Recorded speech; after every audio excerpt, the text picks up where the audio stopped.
I'd like to welcome Don Reed, who so eloquently read How It Works for us tonight.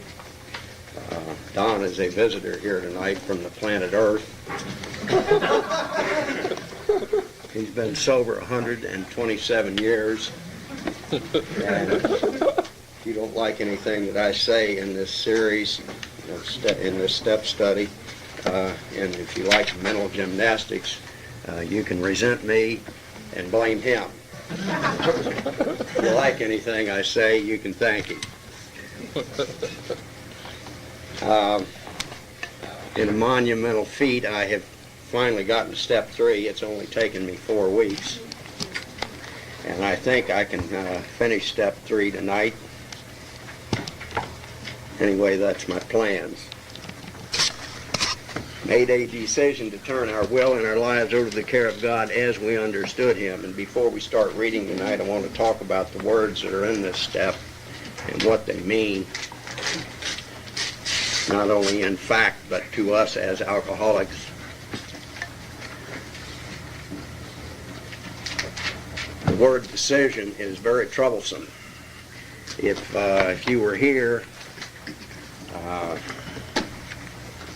what was it, 2 weeks ago, 3 weeks ago, if you turn to page XXVI back in the doctor's opinion, let's review that for those of you who were not here. I'm sorry, that was the wrong one. XXVIII, that's Roman numeral 28.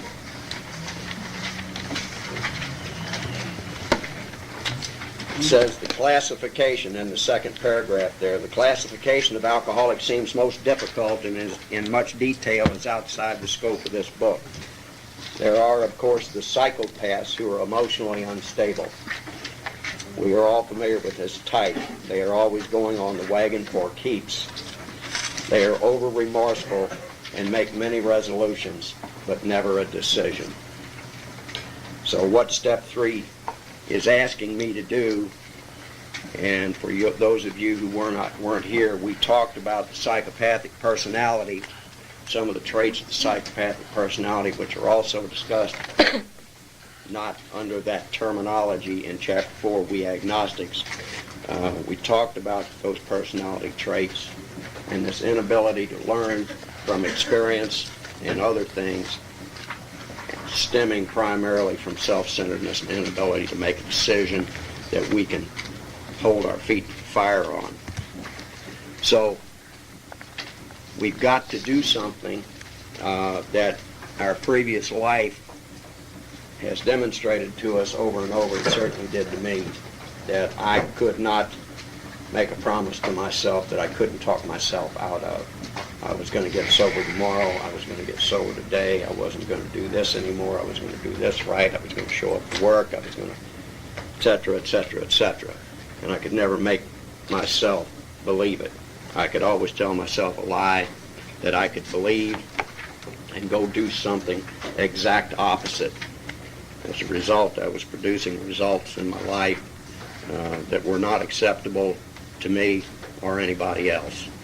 So I was always in some kind of mental, emotional, physical turmoil. The word will is simply this. It's my thought life. And this is, my thought life is something that I thought I had no responsibility for. And if I did perceive that I had any responsibility for it, I didn't understand how to take that responsibility and act upon it in a way that I could make my life meaningful. I was always just, I thought if I could think it, that I had to act upon it, I had to say it or do it. I thought if I thought it, that it was right. And as a result, since I was thinking backwards, it came out wrong. Somebody told me in the program, said, if you want to stop making the mistakes, when you decide to do something, if you'll do the opposite, it'll generally come out all right. And that's what it means up there when you take The first word out of each one of those slogans, live easy but think first.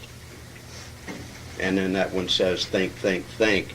It doesn't mean that I got to think a problem to death. It means that if I think I want to do it, then I need to think about it again. And then if I still want to do it, I need to think about it again. And if I still want to do it, I need to go talk to somebody. Because generally, I'm headed for trouble if I thought it up. And I haven't done the work in this book to make sure that my thinking is correct. I've got to rely on other people. The word life in the third step refers to my actions. And my thinking, generally speaking, is the mother of my actions. But for some curious reason, I can act differently than I'm thinking. I can say, how are you? Nice to see you, Mrs. Jones. You son of a bitch.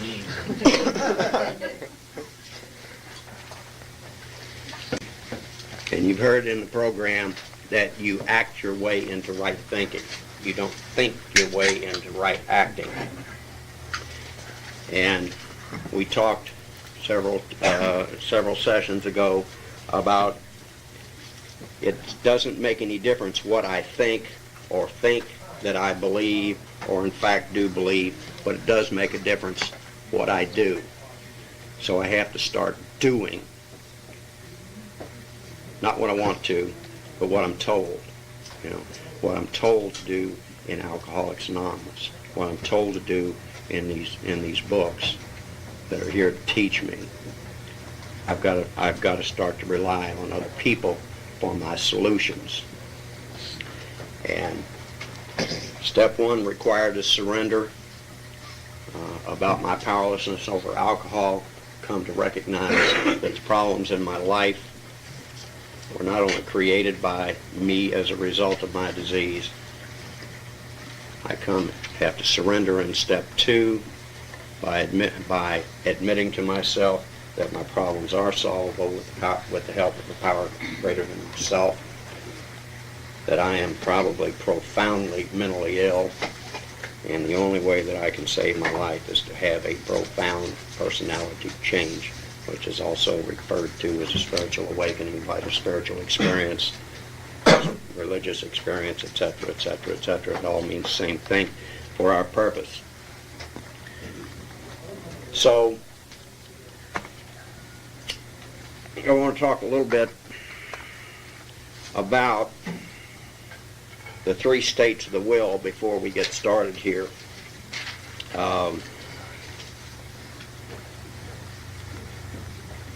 And the understanding that I have, which may or may not work for you, is the three states of the will. Number one is God's will. And down at the bottom we have self-will. And in between those two is God's gift to human beings. And that's free will.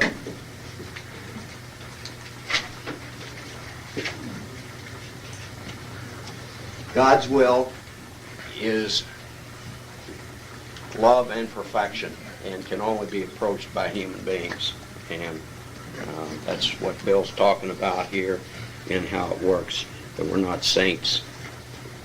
You know, it's progress, not perfection. But I can tell where I am in God's will by how I feel inside and by what kind of results I'm getting in my life, how I relate with other people and how other people relate with me. So this is something that we can approach. It's really not explainable in terms. It's something that you feel as you do the work in the program. Self-will can be practiced 100%. It is pain and destruction.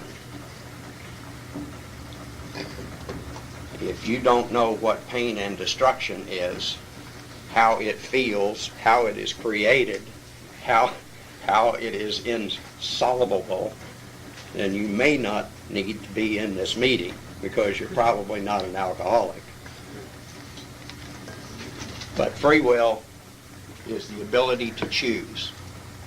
And remember that being a spiritual sickness, somewhere along the line, a spiritual sickness in addition to being a physical and a mental malady, I have lost the ability to choose. I get down here in self-will and I get on a squirrel cage and I can't find my way out. I just keep going around making the same mistakes and trying harder, doing the same thing, trying to force different results. Let's turn to page 34 in the 12:12.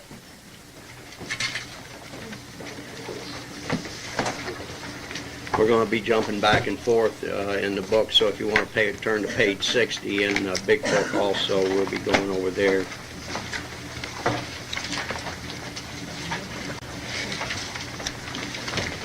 As practicing step 3 is like the opening of a door, which to all appearances is still closed and locked. All we need is a key and the decision to swing the door open. There is only one key, and it is called willingness. Once unlocked by willingness, the door opens almost by itself, and looking through it, we shall see a pathway besides which is an inscription. It reads, "This is a way to a faith that works." In the first 2 steps, we were engaged in reflection. We saw that we were powerless over alcohol, but we also perceived that faith of some kind, if only in AA itself, is possible to anyone. These conclusions did not require action. They required only acceptance. Like all the remaining steps, step 3 calls for affirmative action. For it is only by action that we can cut away the self-will which has always blocked the entry of God, or if you like, a higher power, into our lives. Faith, to be sure, is necessary, but faith alone can avail nothing. We can have faith, yet keep God out of our lives. And, like I said, when I came to Alcoholics Anonymous, I believed all sorts of neat shit. But it didn't work for me because I never acted on it. So what I believed meant absolutely nothing. And I had to start to turn loose of those things that I believed, because even though I may have had faith in them, whatever they may have been, it was keeping God out of my life. Therefore, our problem now becomes just how and by what specific means shall we be able to let him in. Step 3 represents our first attempt to do this. In fact, the effectiveness of the whole AA program will rest upon how well and earnestly we have tried to come to a decision to turn our will and our lives over to the care of God as we understood him. And it doesn't make any difference whether you understand God or not in order to take step 3. The best of us only have, and that's not a good word, the best, but most of us only have a dim understanding of a God or a higher power when we come to this step. So you don't have to be like me and almost die because you don't believe a certain thing, therefore it is not necessary or not yet time to go ahead and do it. When I get to step 3, it's necessary only to act upon what I may understand. And it says, willing to believe is all that's necessary. Willing to believe is all that's necessary to open the door.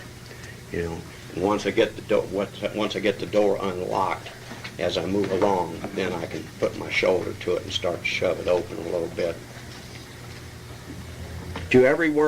Back to the book, to every worldly and practical-minded beginner, this step looks hard, even impossible. No matter how much one wishes to try, exactly how can he turn his will and his own life over to the care of God, care of whatever God he thinks there is. Fortunately, we who have tried it and with equal misgivings, can testify that anyone at all, can begin to do it. We can further add that a beginning, even the smallest, is all that is needed. Once we have placed the key of willingness in the lock and had the door ever so slightly open, we find that we can always open it some more. Though self-will may slam it shut again, as it frequently does, it will always respond the moment we begin to pick up the key of willingness. And remember that back in Appendix 2, the spiritual experience, it says the essentials are honesty, open-mindedness, and willingness. And that's step 1, 2, and 3. Honesty is step 1, open-mindedness is step 2, willingness is step 3. Every day requires a surrender on each of these steps. I have to check myself every day. How honest am I? How open-minded am I? And how willing am I to save my life for one more day? Maybe this all sounds mysterious and remote, something like Einstein's theory of relativity or a proposition in nuclear physics. It isn't at all. Let's look at how practical it actually is. Every man and woman who has joined AA and intends to stick has, without realizing it, made a beginning on step 3. Isn't it true that in all matters touching upon alcohol, each of them has decided to turn his or her life over to the care, protection, and guidance of Alcoholics Anonymous? Already a willingness has been achieved to cast out one's own will and one's own ideas about the alcohol problem in favor of those suggested by AA. Any willing newcomer feels sure AA is the only safe harbor for the foundering vessel he has become. Now, if this is not turning one's will and life over to a newfound providence, then what is it? But suppose that instinct still cries out, as it certainly will, yes, respecting alcohol, I guess I have to be dependent upon AA, but in all other matters, I must still maintain my independence. Nothing is going to turn me into a non-entity. If I keep on turning my life and my will over to the care of something or somebody else, what will become of me? I'll look like the hole in the donut.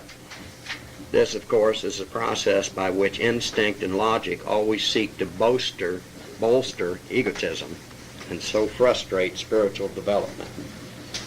The trouble is that this kind of thinking takes no real account of the facts, and the facts seem to be these. The more we become willing to depend upon a higher power, the more independent we actually are. Therefore, dependence as AA practices it is really a means of gaining true independence of the spirit. And I guarantee you, if you think Don Reed is a hole in the donut or a non-entity, you ought to talk to him for a little bit. He's as independent as a hog on ice.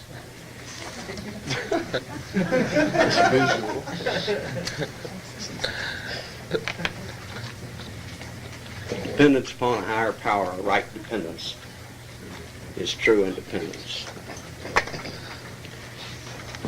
Let's examine for a moment this idea of dependence at the level of everyday living.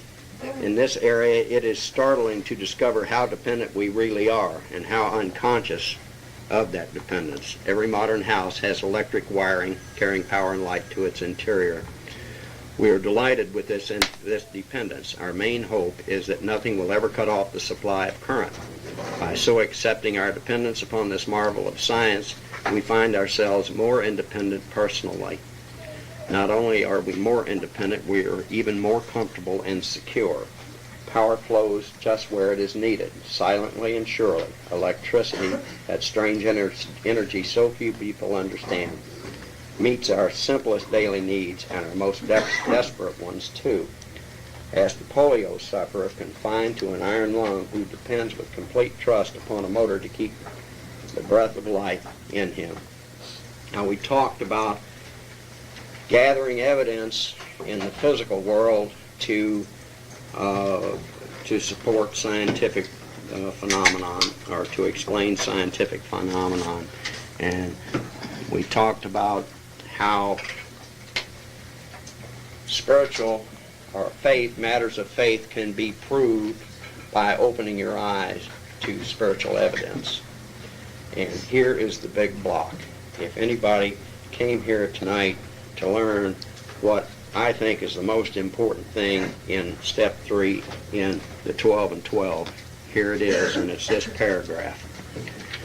But the moment our mental or emotional independence is in question, how differently we behave. You know, we can depend on all kinds of things in the physical world. But when this matter of gathering spiritual evidence, how differently we behave, how persistent we claim the right to decide all by ourselves just what we shall think and how we shall act. That's the block of asking for and accepting help and acting upon that asking and acceptance. Oh yes, we'll weigh the pros and cons of every problem. We'll listen politely to those who would advise us, but all the decisions are to be ours alone. Nobody is going to meddle with our personal independence in such matters. Besides, we think there is no one we can surely trust. Why would I trust anybody? I couldn't trust myself. If I couldn't trust myself, there isn't anything trustworthy in this world. And certainly God let me down because He didn't fulfill everything on my grocery list. We are certain that our intelligence, backed by willpower, can rightly control our inner lives and guarantee us success in the world we live in. This brave philosophy, wherein each man plays God, sounds good in the speaking, but it still has to meet the acid test. How well does it actually work? How do you like what you're getting? Mrs. Sutton's little boy, Eddie, how do you like it? Well, I don't. I think I'll go to Alcoholics Anonymous. One good look in the mirror ought to be answer enough for any alcoholic. Well, it ought to be, but it isn't. It says that most alcoholics have to be pretty badly mangled before they get here. You know, because we have an inability to learn from experience, either ours or other people. So whenever you have a suggestion to act upon from a sponsor or somebody in Alcoholics Anonymous about how to solve a problem, and you start saying, I don't have to do this, and I don't need to do this, and what that do like I did, I come back and I'd read this paragraph to myself. And I'd say, oh, that's the problem again, huh? And then I'd go off and I wouldn't make as big a mistake as I intended to.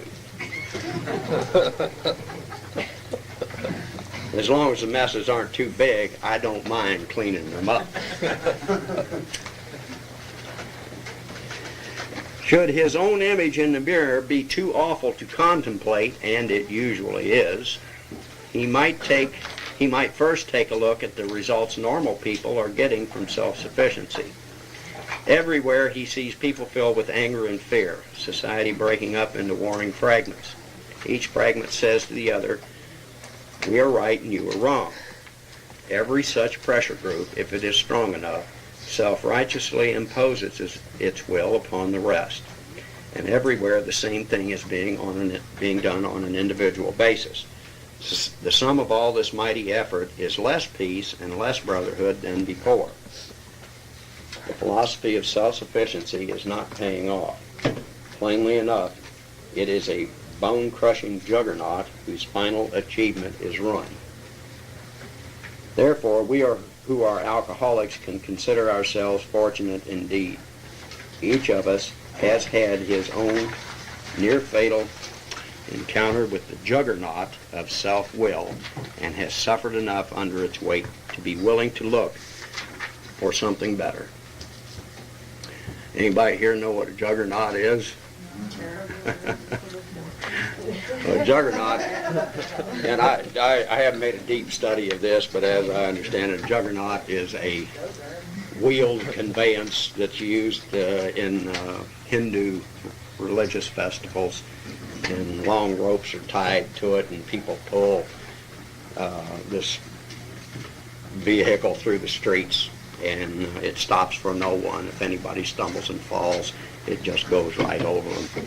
And the juggernaut stops for no one. It just crushes whatever gets in its way. You either run fast enough to keep out of the way, or you get off the road. I stopped running fast enough to get out of the way. I got off the road.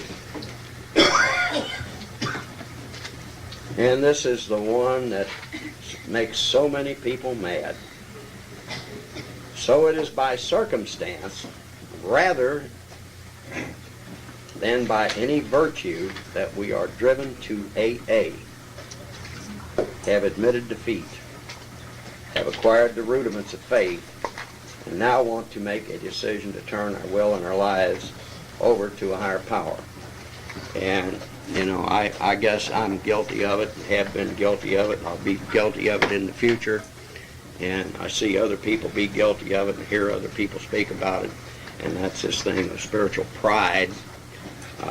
You know, when we come in here, we get so proud of ourselves because I'm now living on a spiritual basis and I'm sober and people like me.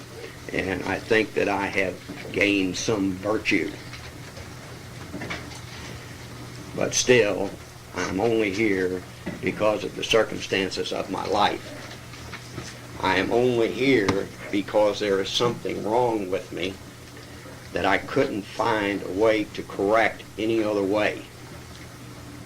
And if I could find here how to correct it on a permanent basis, I may very well not ever come back, because I wouldn't fit in if I could correct it on a permanent basis. But I can't. The circumstances brought me here, and my circumstances keep me here. And I'm not better than anybody else. I don't feel sorry for anybody that doesn't have a 12-step program. I don't preach to people whom I think could use a 12-step program unless they ask me to.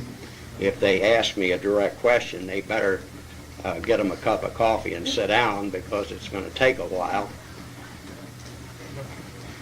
So spiritual pride keeps cropping up in my life, and I have to correct it whenever it does.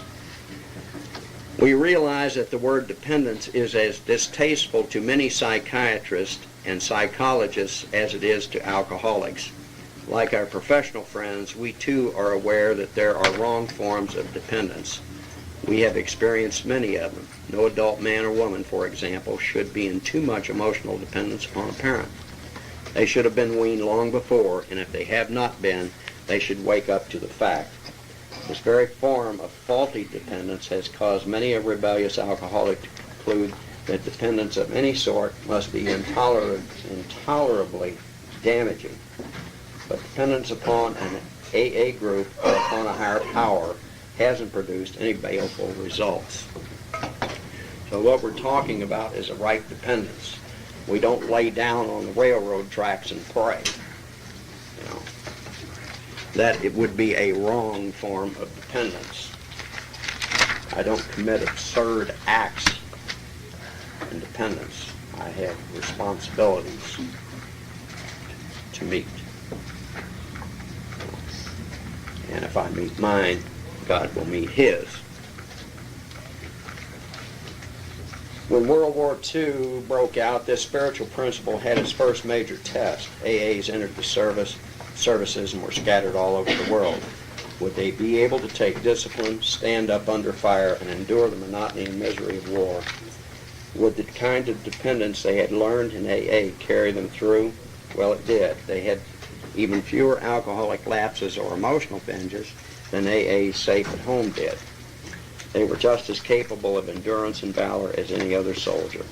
Whether in Alaska or on the Salerno beachhead, their dependence upon a higher power worked, and far from being a weakness, this dependence was their chief source of strength. So how exactly can the willing person continue to turn his will and his life over to the higher power? He made a beginning, as we have seen, when he commenced to rely upon AA for the solution of his alcohol problem. By now, though, the chances are that he has become convinced that he has more problems than alcohol. and that some of these refuse to be solved by all the sheer personal determination and courage he can muster. They simply will not budge.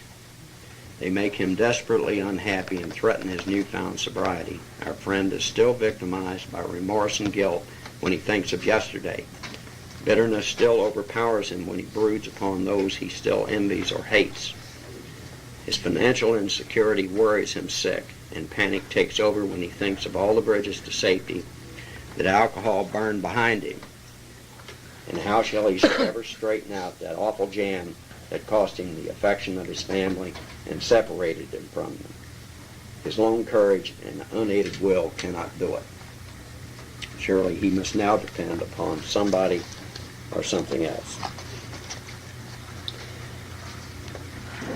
At first, that somebody is likely to be his closest AA friend. He relies upon the assurance that his many troubles, now made more acute because he cannot use alcohol to kill the pain, can be solved too. Of course, the sponsor points out that our friend's life is still unmanageable even though he is sober, that after all, only a bare start on AA's program has been made. So, more sobriety, brought about by the admission of alcoholism and by attendance at a few meetings, is very good indeed, but it is bound to be a far cry from permanent sobriety and a continued useful life. That is just where the remaining steps of the AA program come in. Nothing short of continuous action upon these as a way of life can bring the much desired result. Nothing short of continuous action. So how do we demonstrate that we have taken the third step? It says that only through continuous action upon these, meaning the remaining 12 steps, 4 through 9, as a way of life can bring the much desired result, which is permanent sobriety and a contented, useful life. Nothing short of continuous action upon these as a way of life can bring the much desired result. And it says over and over in these books that my sobriety is one day at a time, contingent upon what I'm willing to do to save my life. And that's how I demonstrate whether or not I've taken the third step, whether the third step still operates in my life one day at a time. What am I willing to do?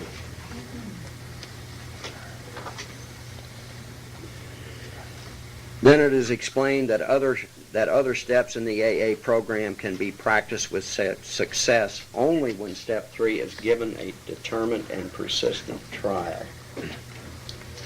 This statement may surprise newcomers who have experienced nothing but constant deflation and a growing conviction that human will is of no value whatever. And you hear people say in Alcoholics Anonymous that the willpower is of no use. That's not true.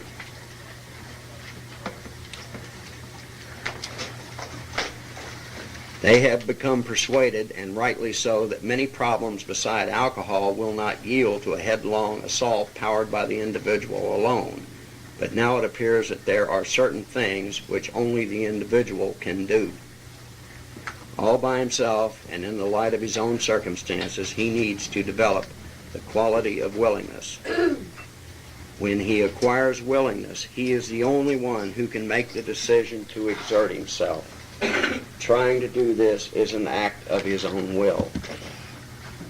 All of the 12 steps require sustained and personal exertion to conform to their principles, and so we trust to God's will. It says over and over and over in these books that the proper use of the will is how we get the much desired result, permanent sobriety and a contented, useful life. So don't let anybody ever tell you that there is no room for willpower in Alcoholics Anonymous. It isn't so. What is so is that we have to learn how to properly use our will. And I've made a rudimentary attempt to explain the three states of the will, and when we get into the big book here in a minute, we're going to talk about how we do that. It is when we try to make our will conform with God's that we begin to use it rightly. To all of us, this was a most wonderful revelation. Our whole trouble has been the misuse of willpower. So it's about the proper use of willpower that I've been using improperly. We had tried to bombard our problems with it instead of attempting to bring it into agreement with God's intentions for us. To make this increasingly possible is the purpose of AA's 12 steps. And step 3 opens the door. All it does is get the door open. Step 3 gets the door open. I still haven't done anything. If my car's out of gas on the side of the road, and I determine that it is out of gas rather than it's got a flat tire or a bad muffler,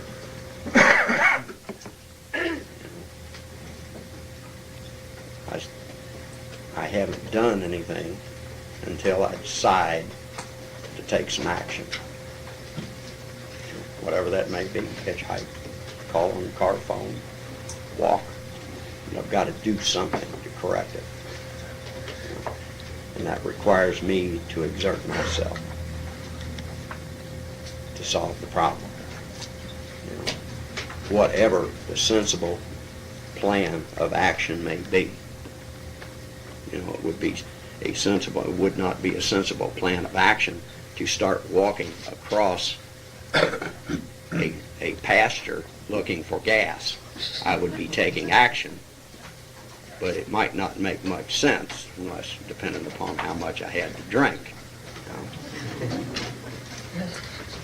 So I need to take a sensible plan of action and put it into motion.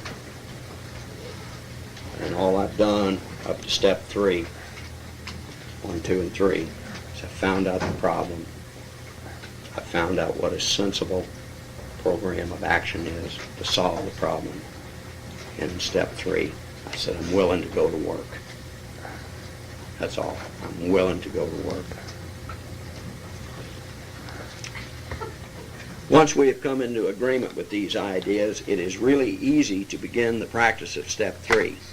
In all times of emotional disturbance or indecision, we can pause, ask for quiet, and in the stillness simply say, God grant me the serenity to accept the things I cannot change, courage to change the things I can, and the wisdom to know the difference. There's a lot of misinformation, as far as I'm concerned, about what the Serenity Prayer means, what Dr. Paul and Dr. Alcoholic Addict wrote about acceptance.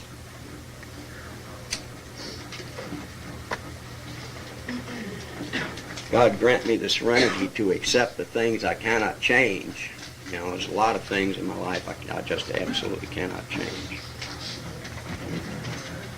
I think I disclosed last week that I'd like to be 36 years old because that was the age I used when I told the lie that I was 36, and all you people laughed. But I can't change the fact that I'm 52.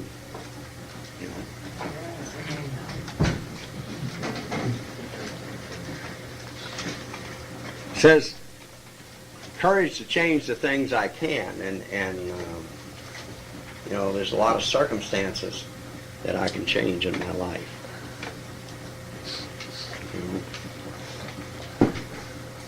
Acceptance is the key to all of my problems today, I think Dr. Paul wrote, and I don't disagree with him. If you don't carry it to excess, if you got a husband at home that's beating you up three times a week, I don't think you ought to accept that. Maybe you like it, but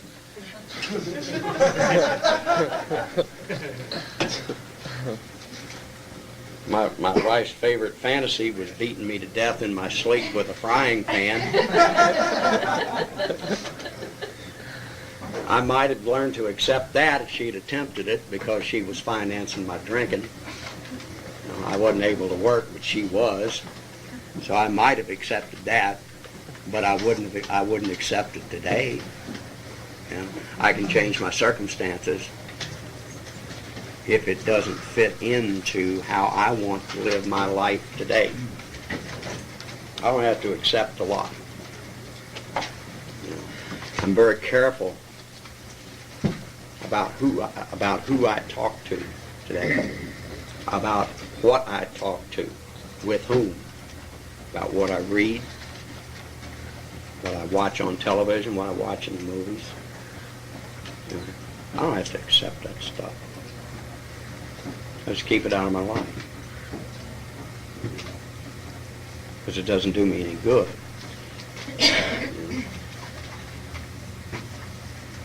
There are a lot of circumstances that I have that I'm responsible for in my life, and I just don't have to accept things that do not support how I'm trying to live.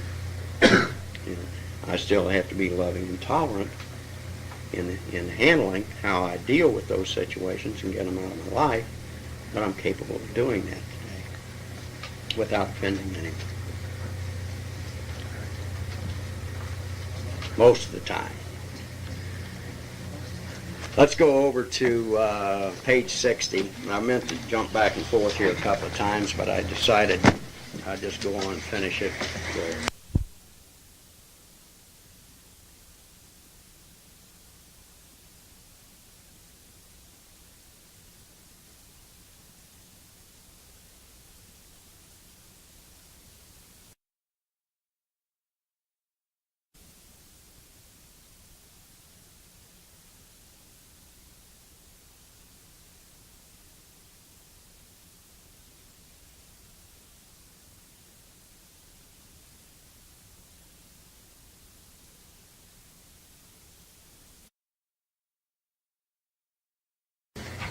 Okay.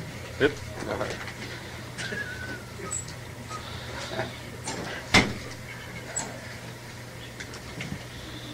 Being convinced, after the ABCs there on page 60, being convinced we were at step 3.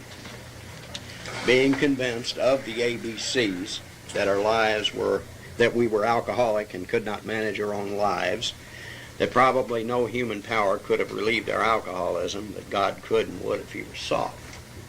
And everything we've read up to this point in this book should have convinced us, if we were willing to take a look at the hard, cold facts, both of ourselves and what was revealed to me in this book. I should have become convinced that I was hopelessly alcoholic and I couldn't solve my own problems. In the first draft of the big book, Bill had written it and concluded it there with, if you are not convinced, either reread this book up to this point or throw it away. The man wouldn't get convinced. He just thought, well, there wasn't any reason to waste any more time. Just throw the book away. Being convinced, we were at step 3, which is that we decided to turn our will and our lives over to God as we understood him, whatever understanding that may be. Just what do we mean by this, and just what do we do? And remember that this is the direction book that we're reading in. What we just read in the 12 and 12 is only commentary on the directions. It's got some good information in it, but it is not the directions. The first requirement is that we be convinced that any life run on self-will can hardly be a success. On that basis, we are almost always in collision with something or somebody, even though our motives are good. And I like to think that the majority of the time that I didn't intend anybody any harm, except on some rare cases where I was acting in extreme anger. I wanted to do the right thing. I wanted to be a good husband. I wanted to be a good father. I wanted to be a good son. I wanted to be a good employee. I wanted to be a good driver. But everything just kept turning out backwards because I was living my life on self-will. And it says that can hardly be a success. Most people try to live by self-propulsion. Each person is like an actor who wants to run the whole show. Is forever trying to arrange the lights, the ballet, the scenery, and the rest of the players in his own way. If his arrangements would only stay put, if only people would do as he wished, the show would be great. Everybody, including himself, would be pleased. Life would be wonderful. In trying to make these arrangements, our actor may sometimes be quite virtuous. He may be kind, considerate, patient, generous, even modest and self-sacrificing. On the other hand, he may be mean, egotistical, selfish, and dishonest. But as with most humans, he is more likely to have varied traits. And I could play whatever role you wanted me to play, or whatever role I needed to play in order trying to get people arranged the way I wanted to arrange them. I could get a wild look in my eye like I was carrying a pistol or something, and stare at people. And normally they just went away because they didn't want to be around anybody as stupid as me. They could look at me and tell I didn't have enough money to buy a pistol. Or I could just soft soap somebody and they'd see right through it in a minute and they'd walk away too. What usually happens, the show doesn't come off very well. Well, if all your actors are walking off stage, I'll guarantee you the show doesn't come off very well. He begins to think life doesn't treat him right. He decides to exert himself more. He becomes on the next occasion still more demanding or gracious, as the case may be. Still the play does not suit him. Admitting he may be somewhat at fault, he is sure that other people are more to blame. Absolutely. He becomes angry, indignant, self-pitying. What is his basic trouble? Is he not really a self-seeker, even when trying to be kind? Is he not a victim of the delusion that he can wrest satisfaction and happiness out of this world if he only manages it well? And remember last week we talked about how self-delusion is the bedrock of the disease of alcoholism. If I could see things clearly, I wouldn't be an alcoholic. I just can't see what the reality of the situation is. I'm always dealing with what I wish it was. Is it not evident to all the rest of the players that these are the things he wants? Well, people really don't care what I want. Even if it's obvious to other people what I want, it may or may not fit in with their plans.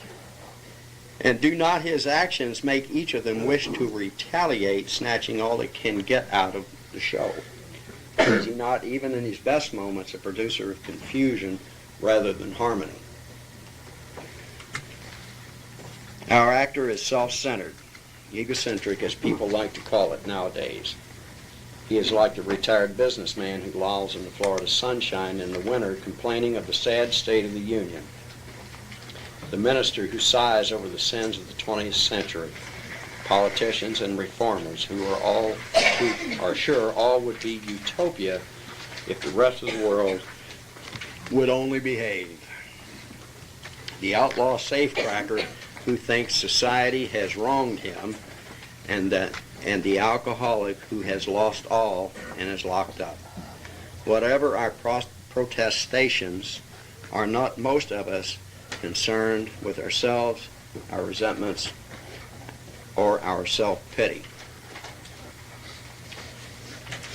And remember, when we talked about the traits of the psychopathic personality,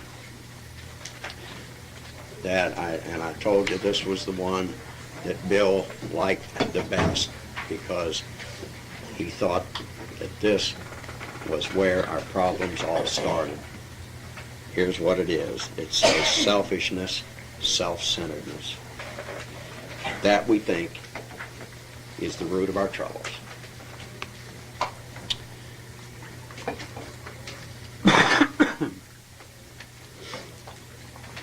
So if selfishness and self-centeredness is the problem, not only the problem, it's the whole root. It really doesn't do any good to cut any limbs off the tree. You know, we got to go in and dig out the roots. We can clean up a few things by cutting a few limbs off, but we got to recognize that when we do it, that the roots are still down there. That's why Alcoholics Anonymous, the fellowship and the program, is a way of life for life. Because the job's never done. Back on page 14, I think it is.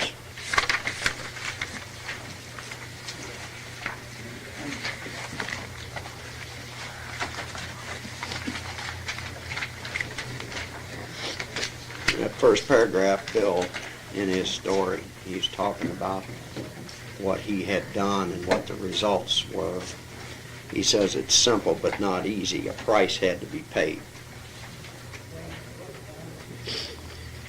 No matter what I do in my life, I have to pay a price. I had to pay a price to be here tonight. I have to pay a price because I own certain things. I have to pay a price because I don't own certain things. I have to pay a price to be married. I have to pay a price to be single. Everything comes with a price tag on it. Before I came to Alcoholics Anonymous, I wasn't in a position to choose what price I paid. You know, today I have some ability to influence what price I'm paying. Not only where I'm spending my money, but how much. And I'm talking about my spiritual and emotional money.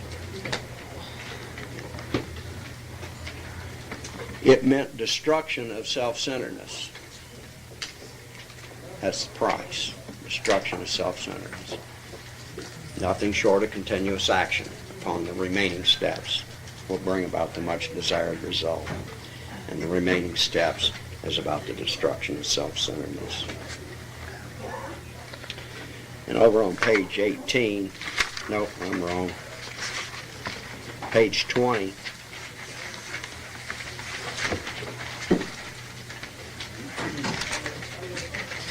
that first complete sentence, it gives us a little clue how to put this into action. How do I start to kill my self-centeredness before I have been able to do enough work in this program that I can spiritually understand what I'm trying to do? He says, our very lives as ex-problem drinkers depend upon our constant thought of others and how we may help meet their needs. You know, so if I'm going to think differently or act differently than I think, here's what I need to start doing. I need to act in a way that will help other people meet their needs. And every human being has certain needs. And one of the most powerful needs is an emotional need, and that's to feel good about themselves.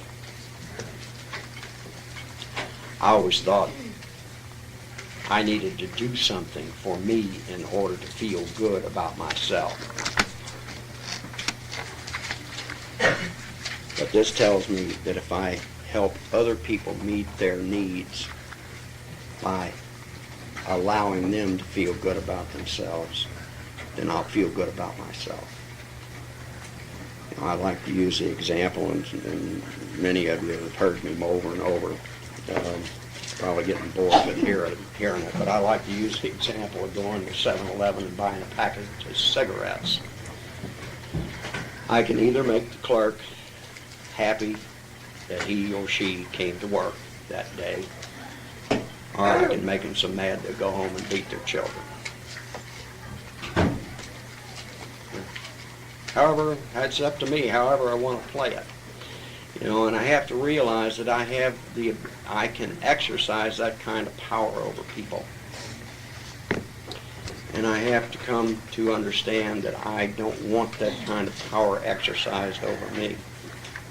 You know, and that's where the acceptance and the courage to change and the wisdom to know the difference comes in. But I have to start allowing people to feel good about themselves. I have to start helping people feel good about themselves by thinking about them first and not me. And that's what the program of Alcoholics Anonymous is about, you know, because when I have a right relationship with the God of my understanding, whatever that may be, and a right relationship with myself, then life gets real easy. I mean, there just aren't any problems.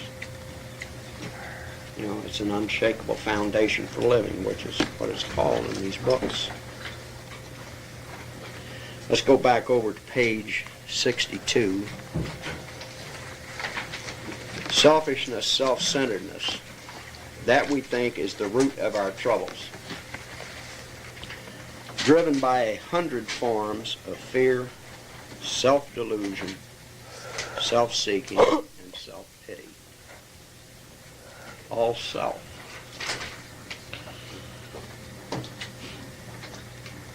Fear is all self-based. Self-delusion, self-seeking, and self-pity. We step on the toes of our fellows and they retaliate. Sometimes they hurt us seemingly without provocation, because I really didn't intend any harm. Why is he retaliating? Why is he doing this to me? Didn't he know I didn't mean what I said, or what I did wasn't a serious matter to me? But we invariably find that at some time in the past we have made decisions based on self, which later placed us in a position to be hurt. And I can look back over my life and I take a look at all of these things that I was angry or resentful or felt sorry about for myself about, and I can see in most instances where I had always placed myself in a position to be hurt. And the more I was hurt, the more I took evasive and protective action, and the more I did that, the worse the problems became, the worse the alcoholic drinking became, the worse my behavior came, the worse my thinking came. So here it is. So our troubles, we think, are basically of our own making. You know, I've been doing this to myself by allowing the disease to operate in my life, and through self-delusion, not recognizing what was going on. They arise out of ourselves, and the alcoholic is an extreme example of self-will run riot, even though he usually doesn't think so. I want to talk about this a little bit. We talked a little bit about what self-will is, and I'd like to talk a little bit about the trinity of the human being. And there may be different words that different people use. The Christian religion uses, mind, body, and soul, or whatever it is. But throughout the ages, it's been pretty well recognized that the three elements in us as human beings. And what Bill uses in this book, without identifying it as such, is this. It's the mind, the brain, and the body.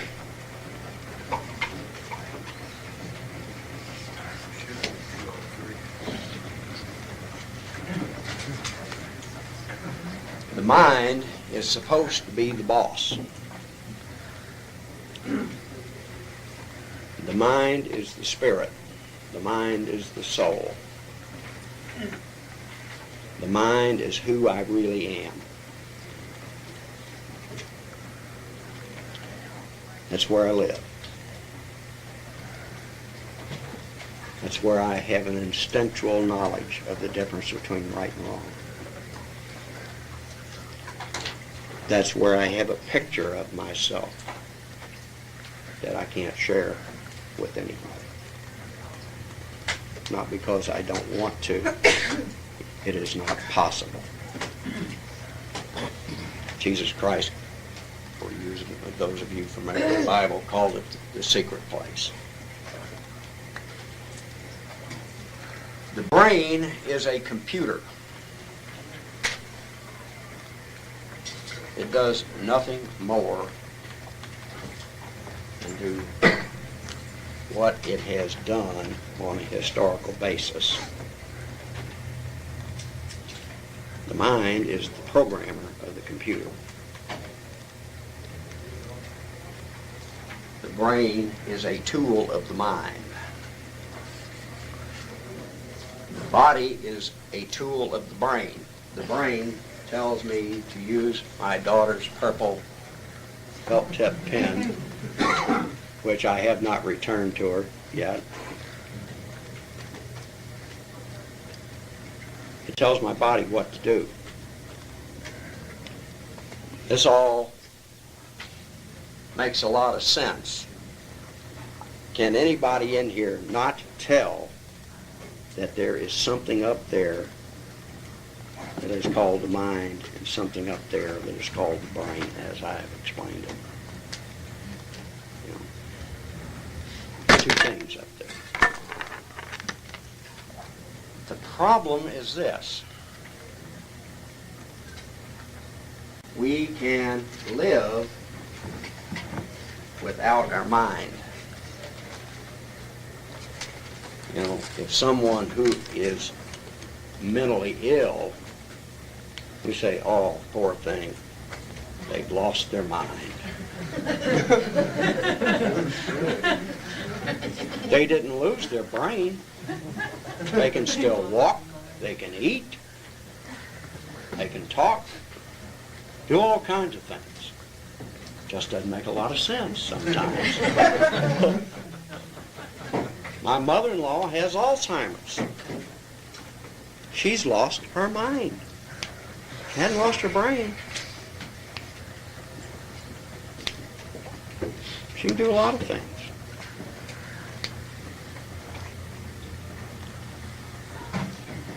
The alcoholic is an extreme example of self-will run riot. And that's what I am when my brain is running my life. Because it is acting on the basis of past data which has produced bad results. I also like to use the example of going out. It's the same thing as going out in the parking lot, getting in my car, starting it, laying a brick on the accelerator, getting out, reaching through the window, putting it in drive, and watching her go. The car works beautifully, exactly the way the engineers designed it. But no telling where it's going to go and what in the hell it's going to tear up. You know, who knows? That's self-will run riot. What has happened, and this personality trait we have, the inability to learn from experience, either ours or others, comes from, at some point in our life, either when we lined up for a mind, or when somebody pissed on our Tonka truck when we were two weeks old. Who knows?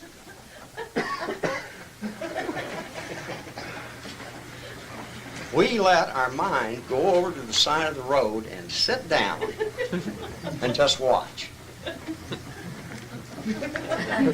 And the mind's over there saying, oh my, I wouldn't have done that. And the brain's in there just flailing away. Why, smoke, feathers, guts, hair.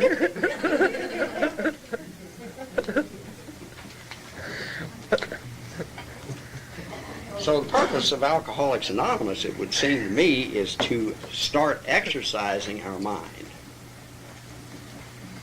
and to get all the flab off of it and give it some muscle so that when it calls the brain up to its office, it can kick ass and make the brain believe it.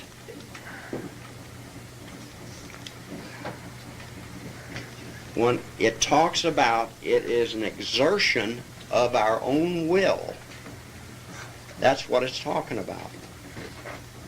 I have to make up my mind. I have to make a decision in my mind that my brain can't talk me out of. And I have to recognize that the brain is diseased. The brain wants to practice the disease and will do everything that it has ever done in the past trying to convince me to practice the disease, whether it's through drinking or through inappropriate alcoholic type behavior. The brain will justify and rationalize, and my mind knows the difference, and it is in a state of shock over what is going on in its life and doesn't know what to do with it. But I've got the power, as a result of the program of Alcoholics Anonymous, to get my brain up and get it back into the game. And that is the proper use of the willpower. I said that it is the spirit, that it is the soul. It is only through the mind, and Bill talks about this in the 11th step in the book Alcoholics Anonymous, and he uses the term the mind and the brain in this way. It is only through the mind that I can have a conscious contact with God of my understanding. The brain is not capable of it. So if you're in your program when you're trying to pray and meditate in the 11th step, and you said, man, I'm really got it now. I got 5 minutes. I got to get the hell out of here at 7:05, and I got to leave for work at 10 minutes after. I've got enough. Oh my, do I have enough paper clips to take to work today? Do I have a felt tip? So what the hell's going on? Well, your brain's running your life. Once again, you told yourself, I'm going to sit down and I'm going to pray and meditate. I'm going to have this conscious contact with God. And let your brain in there with the affairs of the world. Prayer and meditation with the brain is not productive because the brain deals with the affairs of the world. You got to tell it, go downstairs, close the door, and shut up, I'm working. And then when it's time, you can open the door and say, come on out, but behave. I'm warning you. Let's go to work. I need you today.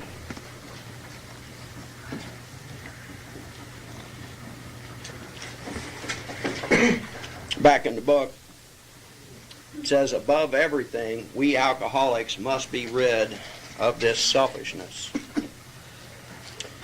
We must, or it kills us. God makes that possible. And there often seems no way of entirely getting rid of self without his aid. Many of us had moral and philosophical convictions galore, but we could not live up to them even though we would have liked to. Neither could we reduce our self-centeredness much by wishing or trying on our own power. We had to have God's help. Putting God into my life by learning and practicing these principles in this book is an exertion of my own will. When I exert my will, God's will comes into my life. This is the how and the why of it. First of all, we had to quit playing God. It didn't work. It's a good reason to quit playing God. Didn't work. Next, we decided that hereafter in this drama of life, God was going to be our director. He is the principal. We are his agents. He is the father, and we are his children. There's a couple of different concepts about how you can relate to God. He is the principal. We are his agents. He is the father. We are his children. And here's something that is absolutely astounding. Most good ideas are simple. If it's simple and strictly legal, I just didn't have a lot of use for it. But it says most good ideas are simple. And this concept was the keystone to the new and triumphant arch through which we passed to freedom. We're not talking about believing in God. We're talking about putting God into our life. If I put God into my life, then I'll believe what I need to believe in order to live sober and contented and useful one day at a time. And I don't have to worry about it anymore. That's as simple as I can get it. Just do the work and don't worry about what I believe. Because if I have to figure out what I believe and explain it to myself, I don't believe a whole lot, to tell you the truth. Not in my experience. When we sincerely took such a position, all sorts of remarkable things followed. We had a new employer, and notice that has an ER on it, and not a double E. It says we had a new employer, not a new employee. God is not my employer or my employee. He is my employer. Being all-powerful, he provided what we needed if we kept close to him and performed his work well. Established on such footing, we became less and less interested in ourselves, our little plans and designs. More and more, we became interested in seeing what we could contribute to life. As we felt new power flow in, as we enjoyed peace of mind, as we discovered we could face life successfully, as we became conscious of his presence, we began to lose our fear of today, tomorrow, or the hereafter. We were reborn. And that's a promise in this book. Reborn into a new life. And when I started, I didn't know what the life was going to be, or where it was going to end up, or what I was going to have to do.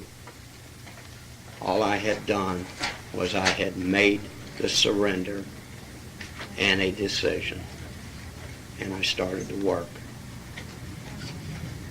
And what I ended up with is acceptable to me and to a lot of other people. There's a lot of things I'm sure a lot of people would like to change about me. There's a lot of things I'd like to change about myself. I'm working on it.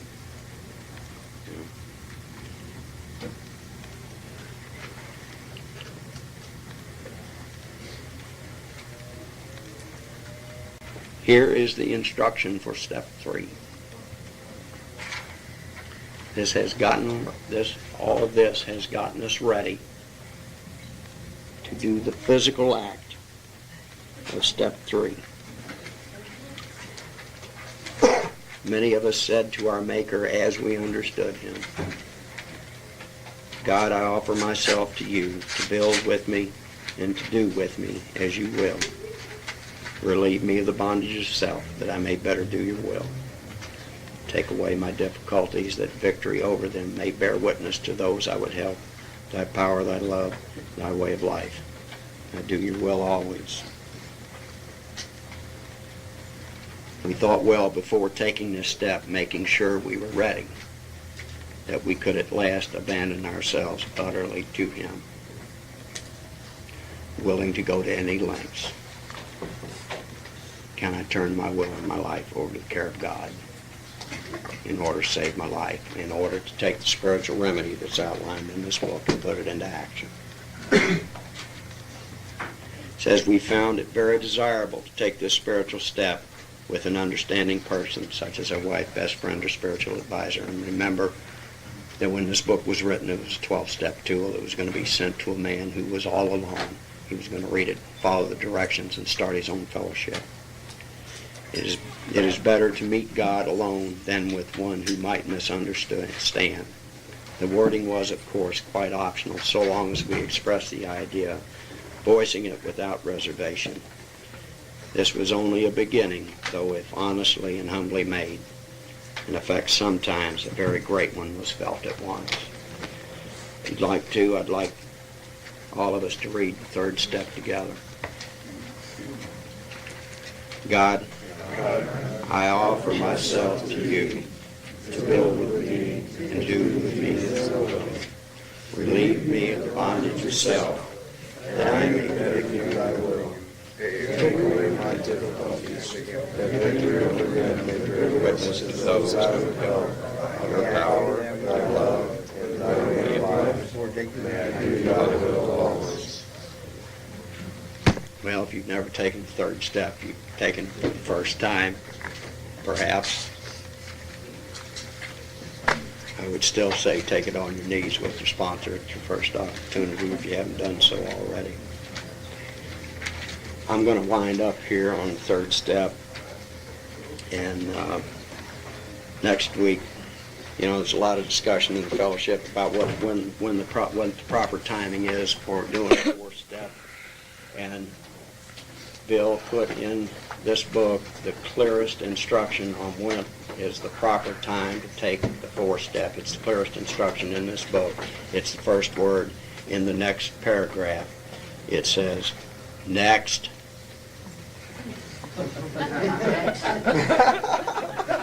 Thanks for listening.